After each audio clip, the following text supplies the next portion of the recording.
ఈ రోజు రిటైర్డ్ అయిన తర్వాత కూడా ప్రభుత్వాలు గుర్తించి నామినేటెడ్ పదవుల్లో కూర్చోబెట్టినటువంటి గొప్ప వ్యక్తిని పట్టుకొని నువ్వు మాట్లాడే మాటలు ఏంది అని అడుగుతా ఉన్నావు. రెండు, ఒక ఐపీఎస్ అధికారిని పట్టుకొని నువ్వు ఏం మాట్లాడతావు అని అడుగుతా ఉన్నావు.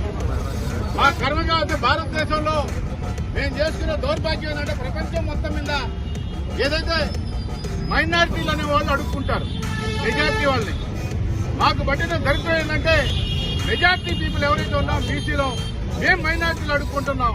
సుబ్బారెడ్డి చైర్మన్ గా ఉన్నప్పుడు బిజినెస్ డిపార్ట్మెంట్ ఎంక్వైరీలో ఒక అగ్గిపెట్టికి 12,000 రూపాయలు లెక్కలు రాశారు. మీరు ఒక అగ్గిపెట్టికి 12,000 రూపాయలు టీటీడీలో రాశారు. మీరే మాట్లాడేది అవినీతి గురించి. మీ అన్ని కూడా నిగ్గు తేల్చడానికి ఒక నిస్వార్థమైన కమిటీని సుప్రీంకోర్టు ఆదేశిస్తే ఈ పనికిమాలిన భాష మాట్లాడుతున్నావు.